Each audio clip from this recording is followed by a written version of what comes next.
शिखर दोपहरे में तुहानू खिंच के ले आंदा इत्थे। दसो इस दरख्त दे बारे की। रैसा ये दरख्त काफ़ी पुराना है जी। ਅਸੀਂ ਇੱਥੇ ਸੁਣਿਆ ਤੇ ਹਿਸਟਰੀ ਦੇ ਵਿੱਚ ਵੀ ਕਹਿੰਦੇ ਇਹਦਾ ਨਾਂ ਹੈ ਟਰੀ ਆਫ ਲਾਈਫ ਇਹਨੂੰ ਕਹਿੰਦੇ ਆ। ਇਹ ਮੈਪ ਹੈ ਤੇ ਅਸੀਂ ਇਸ ਵੇਲੇ ਇਸ ਜਗ੍ਹਾ ਤੇ ਆ ਜਿੱਥੇ ਇਹ ਕਿ ਇਸ ਦਾ ਜੀ ਮੈਪ ਵੀ ਬਣਾ ਦਿੱਤਾ ਗਿਆ ਨਾਲ। ਕਿ ਯੂਐਸ ਟਰੀ ਆ ਯੂਐਸ ਵਿੱਚ ਕੈਲੀਫੋਰਨੀਆ ਠੀਕ ਹੈ ਜੀ।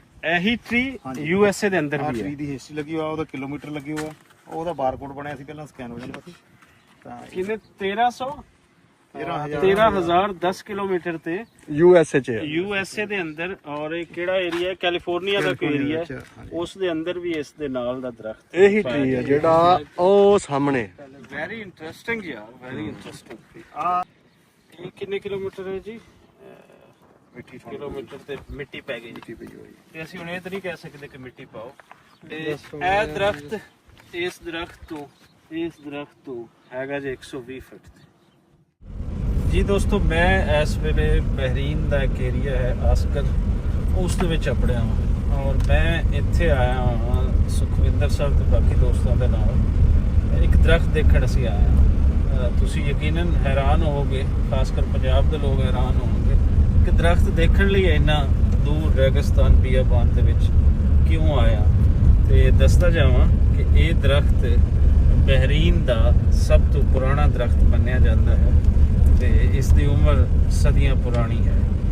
ਕਹਿੰਦੇ ਆ ਕਿ ਬਹਿਰੀਨ ਦੇ ਰੇਗਿਸਤਾਨਾਂ ਦੇ ਅੰਦਰ ਇਹੀ ਦਰਖਤ ਹੈ। ਇਸ ਵੇਲੇ ਅਗਰ ਅਸੀਂ ਦੇਖੀਏ ਤਾਂ ਇੱਥੇ ਬਹੁਤ ਸਾਰੇ ਲੋਕ ਇਸ ਦਰਖਤ ਨੂੰ ਵੇਖਣ ਲਈ ਪਹਿਲੇ ਇੱਥੇ ਆਏ ਹੋਏ ਆ। ਸੋ ਅਸੀਂ ਵੀ ਇਸ ਦਰਖਤ ਦੇ ਨੇੜੇ ਜਾ ਕੇ ਤੁਹਾਨੂੰ ਦਿਖਾਉਂਦੇ ਹਾਂ ਤੁਹਾਨੂੰ, ਔਰ ਇਸ ਦੀ ਹਿਸਟਰੀ ਬਾਰੇ ਜਿੰਨਾ ਕੁ ਜਾਣ ਸਕਦੇ ਹਾਂ ਉਹ ਜਾਣਦੇ ਹਾਂ। ਇਹ ਸਾਹਮਣੇ ਦਰਖਤ ਸਾਨੂੰ ਨਜ਼ਰ ਆ ਰਹੀ ਹੈ ਔਰ ਇਸ ਦਾ ਨਾਮ ਹੈ ਜੀ ਟਰੀ ਆਫ ਲਾਈਫ। ਨੇੜੇ ਜਾ ਕੇ ਦੇਖਦੇ ਹਾਂ ਜੀ। ਹਾਂਜੀ, ਇਸ ਵੇਲੇ ਅਸੀਂ ਗੱਡੀ ਤੋਂ ਬਾਹਰ ਆ ਗਏ ਤੇ ਚੱਲੇ ਆ ਟਰੀ ਆਫ ਲਾਈਫ ਵੱਲੇ। ਤੇ ਦੂਰੋਂ ਇੰਜ ਲੱਗਦਾ ਹੈ ਜਿਸ ਤਰੀਕੇ ਦੇ ਨਾਲ ਪਹਾੜੀ ਕਿੱਕਰ ਟਾਈਪ ਨਹੀਂ ਹੁੰਦੇ, ਇਸ ਤਰੀਕੇ ਦਾ ਦੱਸਦੇ ਆ ਵੀ ਇਹ ਪੂਰਾ ਬਹਿਰੀਨ ਡੈਫੀਨੇਟਲੀ ਇਹ ਸਦੀਆਂ ਇੱਕ ਬਿਆਬਾਨ ਰਿਹਾ ਹੈ। ਇੱਥੇ ਇਨਸਾਨੀ ਆਬਾਦੀ ਬਹੁਤ ਘੱਟ ਰਹੀ ਹੈ ਤੇ ਪੂਰੇ ਬਹਿਰੀਨ ਨੂੰ ਅਗਰ ਅਸੀਂ ਦੇਖੀਏ ਤੇ ਇਹ ਇਰਾਨੀਆਂ ਦੀ ਇੱਥੇ ਹਕੂਮਤ ਸੀ, ਸਦੀਆਂ ਹਕੂਮਤ ਇੱਥੇ ਰਹੀ ਹੈ ਇਰਾਨੀਆਂ ਦੀ। ਔਰ ਇਹ ਏਰੀਆ ਉਹਨਾਂ ਨੇ ਜਿਸ ਤਰੀਕੇ ਦੇ ਨਾਲ ਕਿਸੇ ਨੂੰ ਸਜ਼ਾ ਦੇਣੀ ਹੁੰਦੀ ਸੀ, ਕਾਲੇ ਪਾਣੀਆਂ ਤੇ ਭਿਜਵਾਉਣਾ ਹੁੰਦਾ ਸੀ ਤੇ ਇਸ ਏਰੀਏ ਦੇ ਅੰਦਰ ਭਿਜਵਾਉਂਦੇ ਸੀ। ਤੇ ਦੱਸਦੇ ਹਨ ਕਿ ਸਦੀਆਂ ਤੱਕ ਇਸ ਧਰਤੀ ਤੇ ਅਗਰ ਕੋਈ ਦਰਖਤ ਇਕੱਲਾ ਸੀ ਤੇ ਉਹ ਇਹ ਦਰਖਤ ਸੀ।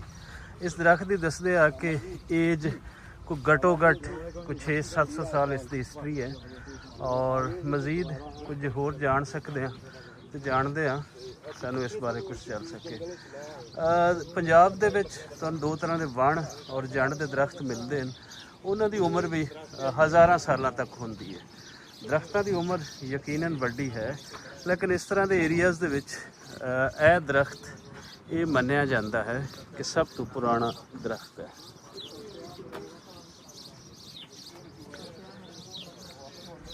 ਇਹ ਬਿਲਕੁਲ ਜਿਸ ਤਰੀਕੇ ਦੇ ਨਾਲ ਨਾ ਅਸੀਂ ਕਹਿ ਲਈਏ ਕਿ ਜਿਵੇਂ ਪਹਾੜੀ ਕਿੱਕਰ ਹੁੰਦੇ ਨੇ ਉਸ ਤਰੀਕੇ ਦੇ ਇਸ ਦੇ ਪੱਤੇ ਆ। ਸੁਖਵਿੰਦਰ ਸਾਹਿਬ ਤੋਂ ਕੁਝ ਜਾਣ ਲੈਣਾ। ਸੁਖਵਿੰਦਰ ਸਾਹਿਬ ਕੋਈ ਦੱਸੋ ਟਰੀ ਆਫ ਲੈ ਚੱਲਦੇ ਆ ਤੁਹਾਨੂੰ ਟਰੀ ਆਫ ਲਾਈਫ ਦੇ ਉੱਥੇ ਦਿਖਾ ਕੇ। ਹੈ ਕਿਤੇ ਲੱਗਿਆ ਕੁਝ ਹਿਸਟਰੀ ਇਸ ਦੇ ਬਾਰੇ ਕੁਝ ਹੈ? ਅੱਛਾ ਅੱਛਾ ਅੱਛਾ। ਸੋ ਲੋਕ ਆ ਰਹੇ ਨੇ ਜੀ ਇਸ ਨੂੰ ਦੇਖਣ ਲਈ। ਪਿੱਛੇ ਤੁਸੀਂ ਗੱਡੀਆਂ ਵੀ ਦੇਖ ਸਕਦੇ ਹੋ, ਆਉਂਦੇ ਆ ਔਰ ਇਸ ਤਰੀਕੇ ਦੀਆਂ ਚੀਜ਼ਾਂ ਨੂੰ ਐਕਸਪਲੋਰ ਕਰਨਾ ਚਾਹੀਦਾ ਹੁੰਦਾ। ਇਸ ਨੂੰ ਬਚਾਉਣ ਲਈ ਲੋਕਾਂ ਤੋਂ, ਕਿਉਂਕਿ ਲੋਕਾਂ ਨੇ ਇਸ ਤਰ੍ਹਾਂ ਦੀ ਚੀਜ਼ਾਂ ਨੂੰ ਖਿੱਚ ਕੇ ਤੇ ਖਰਾਬ ਕਰਨਾ ਹੁੰਦਾ ਤੇ ਇਹ ਇੱਕ ਏਰੀਆ ਤੱਕ ਮਖਸੂਸ ਕਰ ਦਿੱਤਾ ਗਿਆ। ਭਾਜੀ ਹਵਾ ਵੀ ਇਸ ਟਾਈਮ ਚੱਲੀ ਹੋਈ ਹੈ ਤੇ ਸ਼ਿਖਰ ਦੁਪਹਿਰੇ ਮੈਂ ਤੁਹਾਨੂੰ ਖਿੱਚ ਕੇ ਲੈ ਆਂਦਾ ਇੱਥੇ। ਦੱਸੋ ਇਸ ਦਰਖਤ ਦੇ ਬਾਰੇ ਕੀ ਦੱਸਣਾ ਚਾਹ ਰਹੇ? ਰੈਸਾ ਇਹ ਦਰਖਤ ਕਾਫੀ ਪੁਰਾਣਾ ਹੈ ਜੀ। ਅਸੀਂ ਇੱਥੇ ਸੁਣਿਆ ਤੇ ਹਿਸਟਰੀ ਦੇ ਵਿੱਚ ਵੀ ਕਹਿੰਦੇ ਇਹਦਾ ਨਾਂ ਹੈ ਟਰੀ ਆਫ ਲਾਈਫ ਇਹਨੂੰ ਕਹਿੰਦੇ ਆ। ਲੋਕੀ ਦੂਰੋਂ ਦੂਰੋਂ ਦੇਖਣ ਆਉਂਦੇ ਇਸ ਦਰਖਤ, ਜਿੰਨੇ ਵੀ ਬਹਿਰੀਨ ਦੇ ਵਿੱਚ ਟੂਰਿਸਟ ਪੁਆਇੰਟ ਆ ਉਹਨਾਂ ਦੇ ਵਿੱਚ ਇੱਕ ਇਹ ਆ। ਕਾਫੀ ਦੁਨੀਆ ਇੱਥੇ ਆਉਂਦੀ ਆ ਤੇ ਲੋਕੀ ਆ ਕੇ ਪਿਕਚਰ ਵਗੈਰਾ ਜਾਂ ਇਹਦੀ ਬਿਊਟੀ ਦੇਖ ਕੇ ਜਾਂਦੇ ਆ ਜੀ। ਤੇ ਇਹ ਪੁਰਾਣੇ ਅਸੀਂ ਸੁਣਿਆ ਜਿੰਨੇ ਆਲੇ ਦੁਆਲੇ ਤੁਸੀਂ ਦਿਖਾ ਸਕਦੇ ਪੁਰਾਣੇ ਕਿਤੇ ਰਿਹਾਇਸ਼ ਇਹਨਾਂ ਦੀ ਸੀਗੀ ਉਸ ਪੁਰਾਣੇ ਘਰਾਂ ਦੀਆਂ ਪਈਆਂ ਜਿਹੜੀਆਂ ਅੱਛਾ, ਇੱਥੇ ਘਰ ਵੀ ਰਹੇ?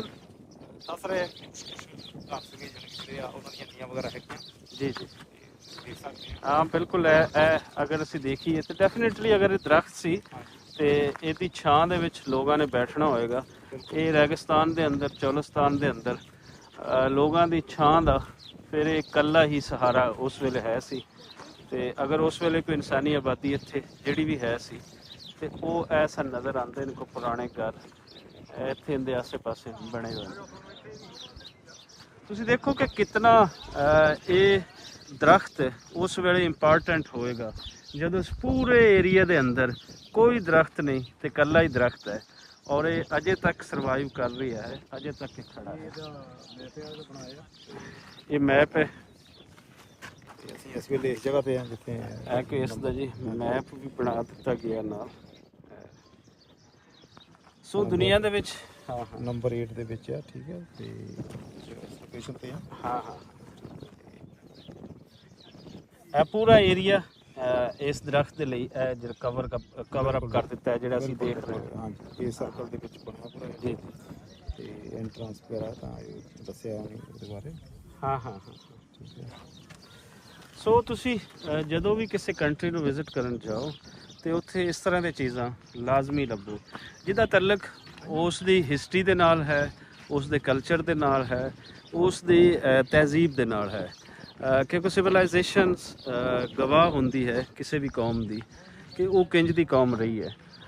ਸੋ ਬਹਿਰੀਨ ਦੀ ਹਿਸਟਰੀ ਨੂੰ ਜਦੋਂ ਅਸੀਂ ਖੰਗਾਲਦੇ ਹਾਂ ਤੇ ਉਹ ਵੀ ਬੜੀ ਅਜੀਬ ਹਿਸਟਰੀ ਹੈ ਜਿੰਦੇ ਤੇ ਕਈ ਰਾਜ ਰਹੇ ਬੈਰੂਨੀ ਤਾਕਤਾਂ ਦੇ, ਗਵਾਂਢੀਆਂ ਦੇ ਇਹਨਾਂ ਤੇ ਰਾਜ ਰਹੇ, ਲੇਕਿਨ ਅੱਜ ਇਹ ਅਰਬਾਂ ਦੀ ਆਪਣੀ ਰਿਆਸਤ ਹੈ। ਔਰ ਪੁਰਾਣੀ ਇੱਥੋਂ ਦੀ ਅਗਰ ਕਿਸੇ ਚੀਜ਼ਾਂ ਲੱਭੀਏ ਤੇ ਉਹਦੇ ਵਿੱਚ ਇੱਕ ਦਰਖਤ ਵੀ ਆਉਂਦਾ ਹੈ।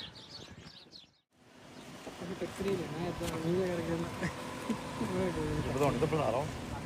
ਲੋਕਾਂ ਨੇ ਨਾ ਜਿੱਥੇ ਆ ਕੇ ਗੱਡੀਆਂ ਖੜੀਆਂ ਕਰਦੀਆਂ ਉੱਥੇ ਤੁਸੀਂ ਦੇਖੋ ਕਿ ਜਿੱਥੇ ਲੋਕ ਆਉਂਦੇ ਆ ਉੱਥੇ ਨਾਲ ਹੀ ਬਿਜ਼ਨਸ ਜਿਹੜਾ ਉਹ ਸ਼ੁਰੂ ਹੋ ਜਾਂਦਾ ਹੈ। ਦੁਨੀਆ ਭਰ ਤੋਂ ਲੋਕ ਇੱਥੇ ਆਉਂਦੇ ਆ ਤੇ ਤੁਸੀਂ ਦੇਖੋ ਕਿ ਨਾਲ ਇਹਦੇ ਆਈਸਕ੍ਰੀਮ ਦੀਆਂ ਜਿਹੜੀਆਂ ਗੱਡੀਆਂ ਉਹ ਵੀ ਇੱਥੇ ਖੜੀਆਂ ਹੋਈਆਂ।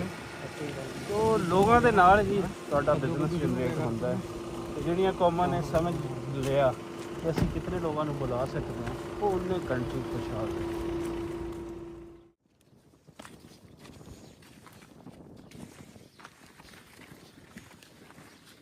ਇਹ ਹੈਗੀ ਯੂਐਸ ਟਰੀ ਆ, ਯੂਐਸ ਵਿੱਚ ਕੈਲੀਫੋਰਨੀਆ, ਠੀਕ ਹੈ ਜੀ। ਇਹੀ ਟਰੀ ਯੂਐਸਏ ਦੇ ਅੰਦਰ ਵੀ ਟਰੀ ਹੈ। ਦੀ ਹਿਸਟਰੀ ਲੱਗੀ ਹੋਆ, ਉਹਦਾ ਕਿਲੋਮੀਟਰ ਲੱਗੇ ਹੋਆ, ਉਹਦਾ ਬਾਰਕੋਡ ਬਣਿਆ ਸੀ, ਪਹਿਲਾਂ ਸਕੈਨ ਹੋ ਜਾਂਦਾ ਸੀ। ਤਾਂ ਕਿੰਨੇ 1300 13,000 13,000 10 ਕਿਲੋਮੀਟਰ ਤੇ ਯੂਐਸਏ ਚ ਹੈ। ਯੂਐਸਏ ਦੇ ਅੰਦਰ। ਔਰ ਇਹ ਕਿਹੜਾ ਏਰੀਆ ਹੈ? ਕੈਲੀਫੋਰਨੀਆ ਦਾ ਕੋਈ ਏਰੀਆ ਹੈ, ਉਸ ਦੇ ਅੰਦਰ ਵੀ ਇਸ ਦੇ ਨਾਲ ਦਾ ਦਰਖਤ ਇਹੀ ਟਰੀ ਹੈ ਜਿਹੜਾ ਉਹ ਸਾਹਮਣੇ। ਵੈਰੀ ਇੰਟਰਸਟਿੰਗ ਯਾਰ, ਵੈਰੀ ਇੰਟਰਸਟਿੰਗ। ਤੇ ਹੋਰ ਕਿੱਥੇ ਪਾਇਆ ਜਾਂਦਾ? ਮੈਕਸੀਕੋ ਦੇ ਅੱਛਾ, ਮੈਕਸੀਕੋ, ਅਮਰੀਕਾ ਦੇ ਗਵਾਂਢੀ। ਮੈਕਸੀਕੋ ਚ ਵੀ ਹੈ ਜੀ ਇਹਦੇ ਨਾਲ ਦਾ ਇੱਕ ਦਰਖਤ। ਵੱਖਰੇ ਵੱਖਰੇ ਦਰਖਤ ਹੈ ਜਿਹਨਾਂ ਦੀ ਜਿਹੜੀ ਹਿਸਟਰੀ ਕਰਕੇ ਨਹੀਂ ਇਹ 14 ਮੈਕਸੀਕੋ ਦੀ 14,060 ਕਿਲੋਮੀਟਰ ਤੇ ਇਸ ਦਰਖਤ ਉਹ ਹੈ। ਇੱਧਰ ਵੀ ਦੋ ਹੋ ਰਿਹਾ। ਆ ਯੂਐਸਏ ਦੁਨੀਆ ਦੇ ਵਿੱਚ ਇੱਕ ਦਰਖਤ, ਇਹ ਵੀ ਕੈਲੀਫੋਰਨੀਆ ਜੀ। ਇਹਦੀ ਵੀ ਹਿਸਟਰੀ ਆ ਲੱਗੀ ਹੋਆ, ਠੀਕ ਹੈ ਜੀ। ਤੇ ਆ ਕਿੱਥੇ ਆ ਗਿਆ? ਆਈਸਲੈਂਡ। ਜੂਨੀਪਰ ਕੇ ਇਸ ਤਰੀਕੇ ਨਾਲ ਕੈਨਰੀ ਇਜ਼ਲੈਂਡਸ ਲੱਗੀ ਹੋਈ। ਇਹ ਕਿੰਨੇ ਕਿਲੋਮੀਟਰ ਹੈ ਜੀ? ਮਿੱਠੀ ਕਿਲੋਮੀਟਰ ਤੇ ਮਿੱਟੀ ਪੈ ਗਈ ਜੀ। ਮਿੱਠੀ ਪਈ ਹੋਈ। ਤੇ ਅਸੀਂ ਹੁਣ ਇਹ ਤਾਂ ਨਹੀਂ ਕਹਿ ਸਕਦੇ ਕਿ ਮਿੱਟੀ ਪਾਓ, ਇਹਨਾਂ ਨੇ ਆਪੇ ਹੀ ਪਾਈ ਹੈ।